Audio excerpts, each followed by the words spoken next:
Alright, so in this video I'm going to kind of cover how to set up glass material. There's so many ways to do it, but this is a pretty versatile glass that you can kind of set up. You can see right now I have a few objects that have that glass material. And I'll go over some of the properties that we can play with, and then we will dive into how to set that up. So on here we have, let's look at the opacity really quick. So I can either deepen the color, right, and kind of kill the opacity, make it solid. And then we also have the ability to tint that color. And so this is going to be more towards like how you would tone the glass. So finding a nice property that, has a base color. If you want to set this up so it's not just a solid color, you can put an actual texture in place. I'll show you either way. Normal intensity, you see I have a wobble in there, like a little wave. You can kind of control that. You can either go to a solid, or you can kind of give it some natural formation. Somewhere in between is going to allow that glass to have some interest, right? So a lot of like man-made glass, it normally isn't perfectly flat, has some sort of wobble.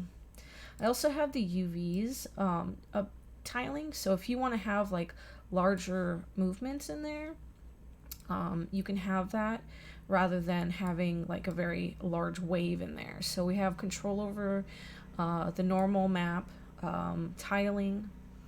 We also have grunge intensity. So if you want to add like some roughness to that surface, that's really going to capture a lot of that lighting information. And then we have the ability to kind of change the overall base roughness as well, so it's not so intense, or if you do want to have a lot of roughness in there, or pull back on that the grunge intensity.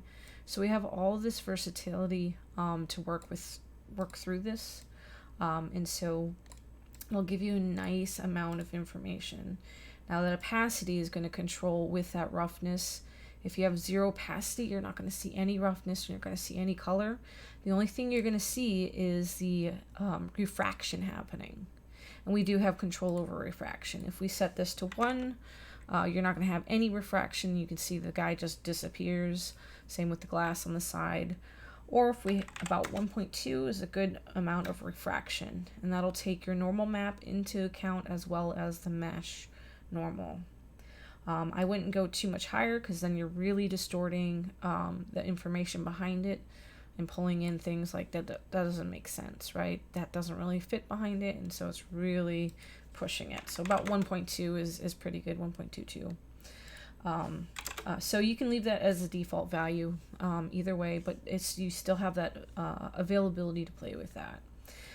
So I do suggest just a little bit of opacity if you have like a really dirty glass to kind of kick that intensity up, and then maybe pull that roughness front or back depending on whatever property you're really playing with on there.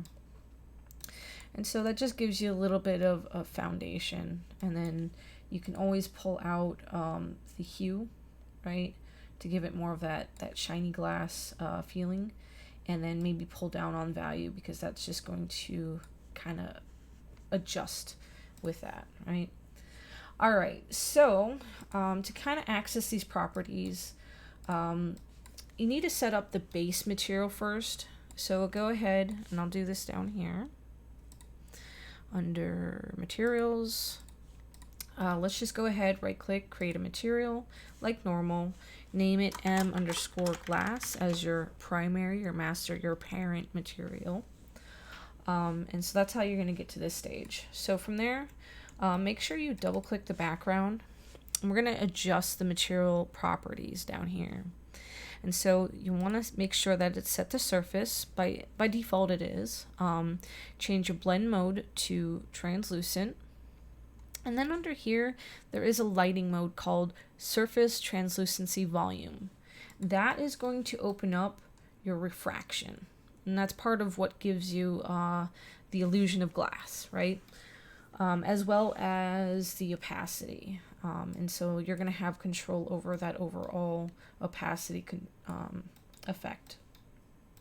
So let's section this out a little bit and so you can get an idea how this is broken up. So I'm going to pull these apart really quick. And you can see each of these.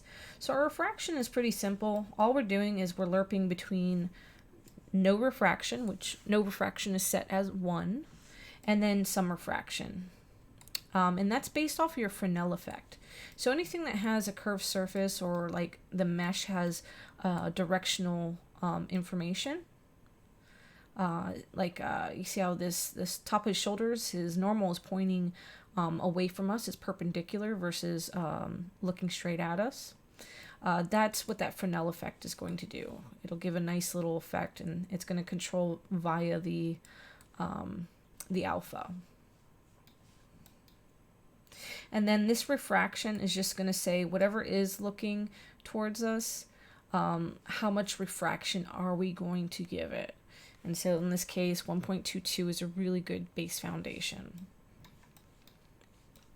All right, so the next would be like the normal. Again, I'm lerping between a basic non-detailed normal. So that's literally just a color with the R and the G set to 0.5 and the blue set to 1. And then I'm lerping between that and just a Perlin noise converted to a normal map. And I can show you in Designer how to create that really fast. We'll come back to that once that finishes loading. And then right here is, well, in that lerp is where I'm controlling to blend either I want the flat or blend into the normal. And so that's literally just a constant one converted to a parameter, right? And then thrown into the alpha.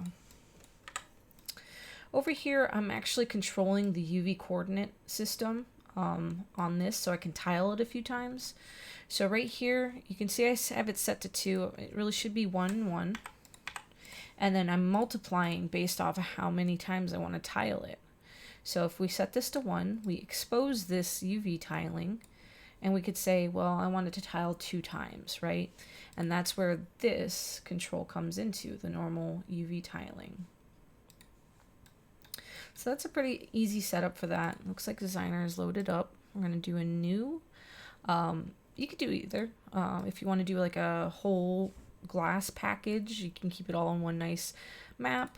And we might as well go for that. So we do have the normal right here, and it already has like a normal node set up. It's really as easy as doing Perlin noise, dumping that into there, and then you can see how it has the waves.